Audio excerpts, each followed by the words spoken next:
Imaginons un instant la construction d'un funiculaire. Vous savez, ces trains à crémaillère qui gravissent les flancs vertigineux des Alpes. Oh oui, des chantiers d'une complexité absolue. Absolument. Et les ingénieurs qui conçoivent ces rails, ils n'ont pas le droit à l'erreur. Si l'angle d'inclinaison de la voie ferrée dévie ne serait-ce que d'une minuscule fraction de degré sur plusieurs kilomètres, C'est la catastrophe assurée en fait. exactement, le train déraille où ils s'encastrent dans la roche, l'angle doit être d'une constance absolue, une espèce de vérité gravée dans l'acier du début à la fin du trajet. Et c'est une image parfaite pour commencer, parce que c'est exactement cette idée de perfection géométrique, de constance inébranlable qui anime notre exploration en profondeur aujourd'hui. Tout à fait. Aujourd'hui, on plonge dans une transcription vraiment fascinante. Et elle est issue de la chaîne YouTube Senhajimats et c'est tiré d'une vidéo qui s'intitule Soutien N40 P3. Équation d'une droite. Un titre très scolaire, pour le coup. C'est vrai, presque scolaire. Mais attention, l'objectif de notre analyse conceptuelle aujourd'hui, ce n'est absolument pas de recréer l'atmosphère un peu étouffante d'une salle de classe avec des équations recopiées machinalement au tableau. Non, surtout pas. Ça, on l'a tous assez vécu. Voilà.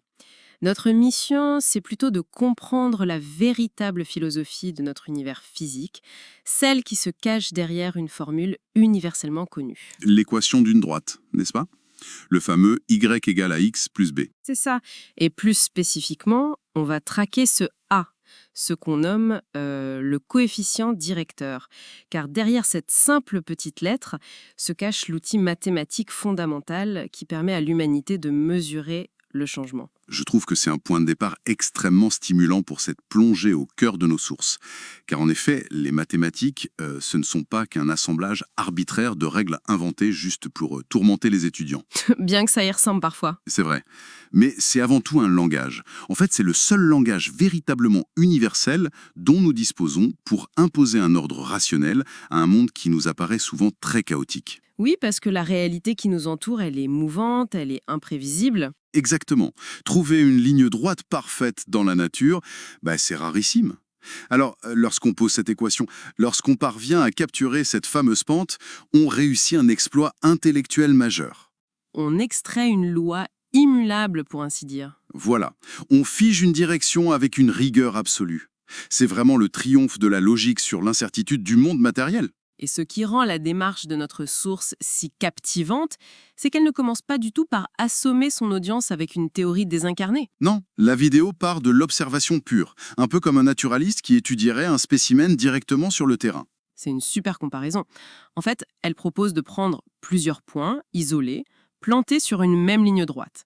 Disons simplement un point A, un point B et un point C. Et plutôt que de lancer des formules complexes tout de suite, la démarche consiste d'abord à mesurer l'écart entre ces points. Voilà, on regarde la différence de position entre B et A et on découvre que pour un certain déplacement horizontal, on est forcé de monter d'une quantité très précise. La fameuse relation d'effort et de résultat. Exactement. Dans le premier exemple de la vidéo, on calcule la différence entre les coordonnées et ça donne la fraction -3 sur -1. Ce qui, simplifié, donne systématiquement le chiffre 3. C'est ça. Ensuite, on répète l'expérience un peu plus loin sur la même ligne entre les points C et B. Pour vérifier si la règle tient toujours. Et là, surprise, le calcul donne 6 sur 2, ce qui donne encore et toujours ce même chiffre 3. La constante commence à émerger. Visualise très bien l'escalier. Que l'on choisisse de monter prudemment, en ne franchissant qu'une seule marche à la fois. Le fameux -3 sur -1. Oui. Ou que l'on prenne un élan spectaculaire pour en sauter 3 d'un coup dans un grand bond, comme pour le 6 sur 2. L'effort proportionnel reste le même. Exactement. La brûlure que l'on va ressentir dans les cuisses, l'effort imposé par la raideur globale de cet escalier, ça reste strictement identique. C'est fascinant. Ce chiffre 3 qui ressort obstinément des calculs, c'est la signature de l'escalier. C'est le code génétique, l'ADN inaltérable de cette droite. Ce qui est absolument fascinant ici, c'est la manière dont une simple vérification de proportion révèle l'essence même de ce qu'est une ligne droite. L'essence même, oui. Ce chiffre constant qui émerge des observations, c'est ce que la mathématique définit formellement comme la pente, ou le coefficient directeur. Le fameux A. Le fameux A.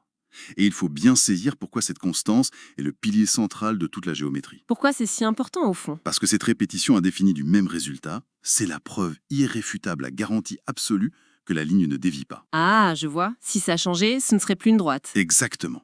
Si, en mesurant l'inclinaison entre deux autres points un peu plus loin sur cette même ligne, le résultat passait soudainement à 4 ou retombait à 2,5, ça signifierait une chose très claire. La ligne est en train de se courber. Voilà. Elle s'affaisse ou elle se redresse. Elle devient une parabole, un arc, une trajectoire fluctuante. Donc la droite n'a le droit de s'appeler droite que parce que son taux de variation refuse obstinément de changer. Peu importe l'échelle à laquelle on l'observe, oui. C'est fascinant quand on y pense. C'est comme si cette entité géométrique possédait une intégrité absolue. Une intégrité mathématique. Qu'on la scrute au microscope entre deux points millimétriques ou qu'on recule pour regarder des points séparés par des années-lumière, elle hurle toujours le même message. Pour chaque pas que tu fais sur le côté, je t'oblige à monter de 3 pas. Ah ah, c'est exactement ça. Mais je dois admettre quelque chose. Pour ceux qui nous écoutent, et même pour moi en écoutant cette source, Oui. en voyant les formules algébriques avec ces lettres, ces Y en haut, ces X en bas, on peut vite se sentir perdu. C'est vrai que l'algèbre peut être intimidante. Et on pourrait se demander pourquoi a-t-on besoin de formaliser cela de manière si aride? Ne pourrait-on pas simplement regarder un graphique cartésien, plisser les yeux et se dire « bon, cette ligne m'a l'air d'avoir une pente plutôt raide ». Le fameux test visuel. Voilà. Pourquoi cet acharnement à vouloir tout transformer en une équation universelle? C'est une réaction très naturelle, mais l'intuition visuelle est un piège redoutable. Vraiment? À ce point? Ah oui, l'œil humain est facilement trompé par l'échelle d'un dessin, par la perspective, ou simplement par un quadrillage qui serait mal proportionné. D'accord, l'illusion d'optique, en somme. Exactement. Pour que les mathématiques puissent servir d'outil fiable, par exemple pour construire ce fameux funiculaire dont on parlait au début, il nous faut une vérité qui ne dépende pas de notre perception visuelle. Une vérité calculable. C'est pour cela que la source introduit la formule universelle du coefficient directeur. Elle nous dicte de prendre la variation sur l'axe vertical, donc l'axe des ordonnées ou l'axe des Y, La différence de hauteur, en gros. c'est ça, et de la diviser par la variation sur l'axe horizontal, l'axe des abscisses, les fameux X. La distance parcourue au sol. Souvent, on note cela avec la lettre grecque delta. Delta Y sur delta X. Delta, pour signifier la différence, la variation. Tout à fait. Et cette notion de variation est cruciale. L'axe horizontal représente généralement l'effort investi, le temps qui s'écoule ou la distance parcourue. Et l'axe vertical? L'axe vertical représente la conséquence, le résultat obtenu, l'altitude gagnée ou perdue. Diviser l'un par l'autre, c'est littéralement établir un taux de change universel entre la cause et l'effet. Un taux de change entre l'effort et le résultat. C'est une excellente façon de le visualiser. N'est-ce pas? C'est très concret. D'ailleurs, la vidéo prouve la solidité de ce mécanisme en explorant d'autres droites. Elle ne s'arrête pas à notre chiffre 3.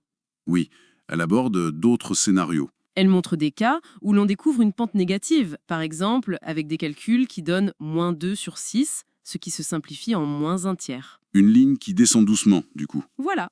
Ou encore 14 sur -6, ce qui se simplifie en une pente de -7/3. Une descente beaucoup plus raide. Ce qui nous prouve que l'outil est vraiment tout-terrain. Absolument. Il fonctionne avec la même précision glaciale que la ligne s'envole vers les cieux ou qu'elle plonge vers les abysses. Et c'est là que la rigueur de l'algèbre prend tout son sens. Mais c'est là que ça devient vraiment intéressant.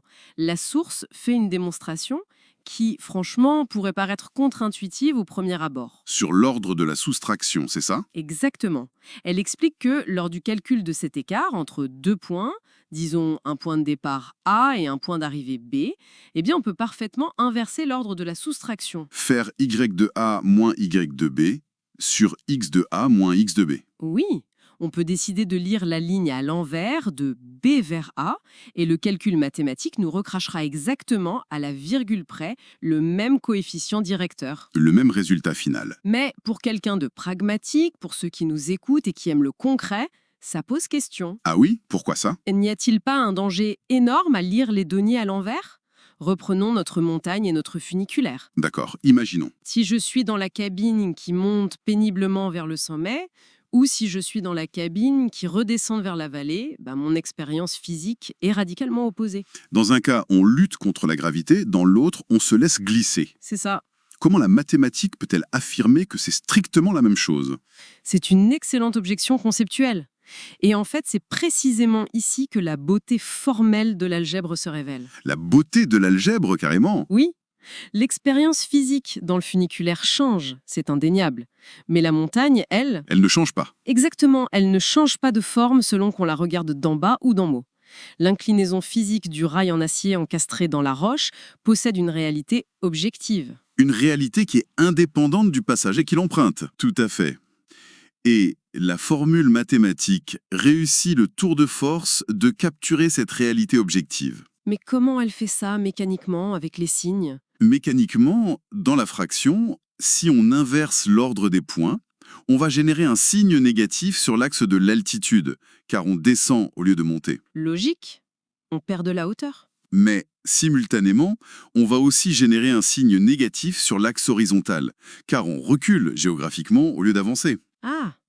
Et que se passe-t-il lorsqu'on divise un nombre négatif par un autre nombre négatif? Les signes s'annulent.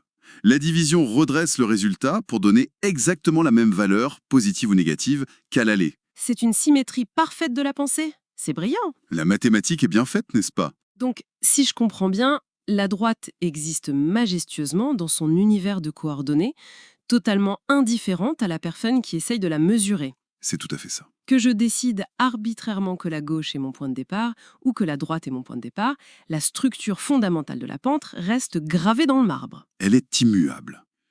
Mais attention, Oui, il y a un mais. La vidéo met tout de même en garde sur un point essentiel de cette flexibilité. ah oui, l'erreur classique. Il y a un contrat à respecter. Si je choisis de calculer mon changement d'altitude en regardant du sommet vers la vallée, je suis absolument obligé de calculer mon déplacement horizontal dans le même sens. Du sommet vers la vallée également. Oui, je ne peux pas mélanger les directions au milieu du processus. Ah non, surtout pas. Sous peine de détruire la cohérence du calcul. On obtiendrait un résultat inversé, une pente qui n'aurait plus aucun sens. C'est vraiment un contrat de rigueur absolue. C'est une question de cohérence du référentiel en fait.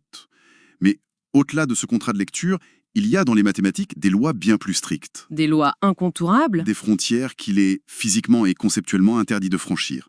Et notre source, au beau milieu de ces explications algébriques, glisse une condition non négociable. Une petite clause de sécurité vitale pour la survie du calcul. La vidéo de Senajim l'énonce avec une grande clarté formelle. Lors de la mesure de l'écart horizontal, la différence entre les deux points sur l'axe des abscisses, le XA, doit être absolument différent de XB. Pour ne pas avoir, comme le dit la vidéo, le zéro au dénominateur de notre fraction. Exactement. Le zéro en bas de la division, c'est l'interdit absolu. Alors, au fond, qu'est-ce que tout ça veut dire? Pourquoi ce zéro placé en bas de la ligne de division déclenche-t-il une telle alerte rouge dans le monde des mathématiques? C'est un concept vertigineux. Quittons les fractions abstraites et retournons dans le monde réel pour visualiser cette aberration. Imaginons non plus une montagne, mais un mur parfaitement vertical. D'accord, je vois. Disons la façade de verre lisse d'un gratte-ciel vertigineux de 100 étages. Une tour immense. Si on essaie d'appliquer notre merveilleux outil d'analyse, notre concept de pente, à ce mur spécifique, que se passe-t-il? Eh bien, regardons les axes. Sur notre axe horizontal, notre fameux déplacement X, nous n'avançons pas d'un seul millimètre. L'écart est de 0. Nous sommes collés au mur. Le fameux XA égale XB. C'est ça. Et pourtant, sur notre axe vertical, notre altitude grimpe en flèche le long de la façade de verre, potentiellement jusqu'à l'infini vers le sommet de la tour. Le Y explose alors que le X est bloqué à 0. Le concept nous demande donc de diviser une élévation colossale par un effort horizontal strictement nul. C'est comme essayer de calculer une vitesse alors que le temps s'est arrêté. Exactement.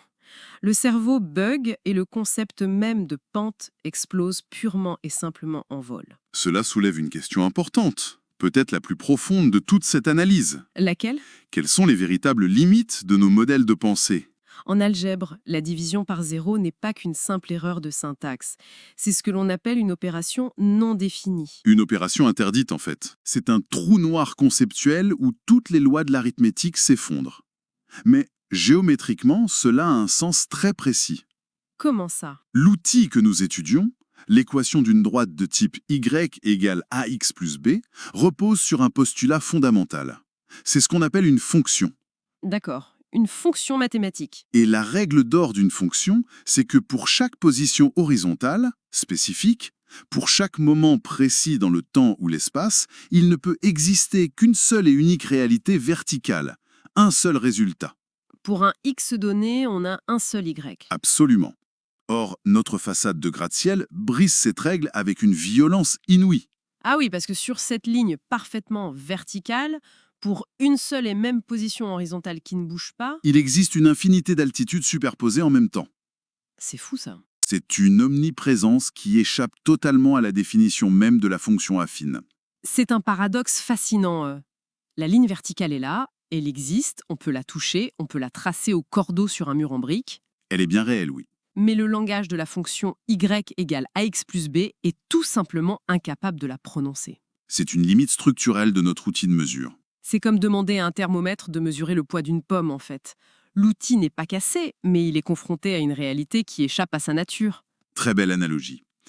La mathématique a donc l'honnêteté intellectuelle de planter un drapeau rouge et de dire « ici s'arrête mon pouvoir d'analyse ». Mais après avoir frôlé ce gouffre vertigineux, cette terreur du zéro au dénominateur, la source nous offre un atterrissage en douceur avec son tout dernier exemple. Un scénario beaucoup plus apaisant, oui. Elle nous demande d'explorer un autre scénario extrême. Que se passe-t-il quand le zéro ne se cache pas en bas de la division, là où il détruit l'univers, mais qu'il apparaît tout en haut, au numérateur? La pente nulle. Pour illustrer ça, la vidéo propose d'observer 2 points particuliers. Le premier se situe à une certaine coordonnée horizontale et à une hauteur de 3. Le point A de coordonnées 5 et 3. C'est ça. Et le second point se situe beaucoup plus loin sur la gauche, mais, et c'est là le détail crucial, il se situe lui aussi à une hauteur exacte de 3. Le point B, moins 3 et 3. Les 2 points partagent la même altitude stricte. Quand on applique notre fameuse mécanique pour trouver l'écart vertical, la différence entre 3 et 3 nous donne un zéro parfait au numérateur. Et ce zéro, on va devoir le diviser par la grande distance horizontale qui sépare nos 2 points. Donc moins 3, moins 5, ce qui fait moins 8. Et quel que soit l'écart parcouru au sol, le résultat de cette division sera implacablement 0. 0 divisé par moins 8, ça fait 0. La pente est annulée. Le calme plat. Si l'on relie cela à une perspective plus large, le contraste conceptuel avec notre gratte-ciel vertical est saisissant de poésie mathématique. De poésie, vraiment. Oui. Autant la division par 0 détruisait les fondations de notre logique, autant ce 0 placé au numérateur est une information vitale. Une information saine. Exactement. Saine et parfaitement digérée par l'équation. Obtenir un coefficient directeur de 0, c'est la traduction mathématique d'une ligne d'une platitude absolue. Une droite parfaitement horizontale. Parallèle à l'axe des abscisses, parallèle à l'horizon. C'est l'absence de variation, l'essence même de la stagnation. Donc ça signifie que vous pouvez marcher pendant des jours, des mois, parcourir des millions de kilomètres sur votre axe horizontal. L'effort ne produira aucun résultat sur l'axe vertical. Vous ne montrez ni ne descendrez jamais d'une fraction de millimètre. Voilà. Si le rôle de notre fameux coefficient directeur, ce A, est d'être le sismographe du changement, alors un résultat de 0 est la certitude documentée que rien ne change, jamais. C'est la stabilité infinie. J'adore cette image. C'est reposant. C'est la longue route asphaltée en plein cœur d'un désert plat. C'est le moniteur cardiaque d'un patient qui ne montre plus aucune impulsion et se transforme en une ligne continue imperturbable. Une métaphore un peu plus sombre, mais très juste. Il n'y a plus aucune tension, plus de montée épuisante, ni de descente vertigineuse, juste la constance d'un horizon sans fin. C'est incroyablement apaisant après avoir frôlé l'infini du mur vertical. Je suis tout à fait d'accord. Et lorsqu'on prend le temps de regarder dans le rétroviseur et de contempler l'ensemble des exemples décortiqués par la source, on ne peut qu'être frappé par l'ampleur du voyage intellectuel. Un voyage qui part de très peu de choses, finalement. Nous avons commencé par regarder quelques soustractions basiques entre des coordonnées éparpillées. Puis, nous avons débusqué l'outil universel de la mesure du mouvement. Cette fameuse balance subtile entre l'effort horizontal et le gain vertical. Nous avons survécu à la zone interdite, ce mur absolu où l'équation s'effondre face à la verticalité. Pour finalement venir nous reposer sur le calme plat de la ligne horizontale parfaite. C'est un panorama complet de la dynamique géométrique. Et c'est justement la grandeur de la modélisation algébrique. Avec une simple équation à 2 lettres variables, y et x, moins, Articulé autour de 2 constantes. oui, l'ordonnée à l'origine, le b, et notre fameuse pente, le a. Eh bien, les mathématiques nous offrent un système d'une élégance absolue pour encadrer la réalité. C'est fascinant de voir à quel point ça structure notre pensée. L'équation de la droite nous enseigne que la vérité d'une trajectoire est indépendante de notre point de vue subjectif, que l'inversion des points d'observation n'altère pas la réalité de la pente. Elle nous force aussi à admettre que nos outils ont des limites structurelles. Exactement. Il faut savoir reconnaître l'indéfinissable, comme dans le cadre de la verticalité absolue. Donc, ce n'est pas qu'une boîte à outils pour réussir un examen scolaire. Loin de là. C'est une véritable gymnastique de la pensée logique, une manière d'exiger de la rigueur et de la cohérence dans notre façon d'appréhender les relations de cause à effet qui régissent notre univers. Et c'est une conclusion parfaite pour rappeler à quel point cette leçon dépasse largement le cadre d'un cahier à petits carreaux. Ah, ça c'est certain. Car la question légitime que notre public pourrait se poser, c'est concrètement, pourquoi s'infliger cette gymnastique intellectuelle? Le fameux « et alors ?» L'application dans la vraie vie. La réalité, c'est que ce modeste coefficient directeur est la pierre angulaire de notre monde moderne. On le retrouve partout. Cette capacité à mesurer la vitesse du changement, elle est partout. C'est l'algorithme qui analyse la montée en puissance terrifiante d'une courbe de contamination virale lors d'une pandémie, par exemple. Pour alerter les autorités sanitaires sur la vitesse de propagation. Le taux d'incidence, c'est une pente au fond. C'est aussi le calcul d'ingénierie qui détermine l'accélération exacte nécessaire à une fusée pour arracher un satellite à l'attraction terrestre. Une pente de vitesse par rapport au temps. C'est la métrique frénétique des salles de marché financiers qui évalue la croissance ou l'effondrement vertigineux de la valeur d'une action en temps réel. L'évolution de la bourse, tout à fait. À chaque instant où l'humanité a besoin d'évaluer à quelle vitesse une chose se transforme par rapport à une autre, que ce soit le temps, l'argent ou la distance, c'est l'ombre de notre coefficient directeur qui plane sur les calculs. D'origine précise d'un phénomène et que l'on a réussi à calculer formellement son taux de variation, son coefficient A, on n'est plus simplement en train d'observer passivement le présent. On possède la clé de l'avenir de cette droite. Exactement. On peut projeter la ligne mentalement vers l'infini et savoir avec une certitude implacable où elle se trouvera et quelle valeur elle aura, dans 10 mètres, dans 100 ans ou à l'autre bout de la galaxie. C'est le triomphe de l'anticipation calculée sur l'inconnu. Le pouvoir de lire l'avenir dans l'angle d'une ligne, c'est vertigineux. C'est le miracle des mathématiques. Mais avant de clôturer définitivement cette exploration approfondie de nos sources cartésiennes, il y a une dernière réflexion. Un grain de sable provocateur que je voudrais glisser dans nos rouages mathématiques si bien huilés. Oh, allez-y, je suis curieux. Tout au long de cette analyse, nous avons loué la rigidité, la perfection et la constance inébranlable de la ligne droite, où le coefficient ne change jamais. C'est le sujet, oui. C'est formidable sur le papier. Mais quand on lève le nez de l'écran ou de la feuille, le monde réel qui nous entoure n'est fait d'aucune ligne droite parfaite. C'est très juste. Le monde physique est chaotique. Les planètes ont des orbites elliptiques, les feuilles des arbres ondulent, l'évolution de la température fluctue constamment, la trajectoire d'un ballon frappé par un joueur décrit un arc de cercle complexe. La nature déteste la ligne droite, dit-on. La réalité est faite de courbes sensuelles, de collines imprévisibles, de vagues où l'inclinaison change à chaque milliseconde. Alors, la question qui se pose, Si notre merveilleux outil algébrique est incapable de tolérer la moindre courbure pour calculer une pente, comment font les mathématiciens pour mesurer le changement dans un univers réel où tout n'est que fluidité et trajectoire sinueuse? comment calculer la pente de quelque chose qui n'est jamais droit? Exactement, comment fait-on ça?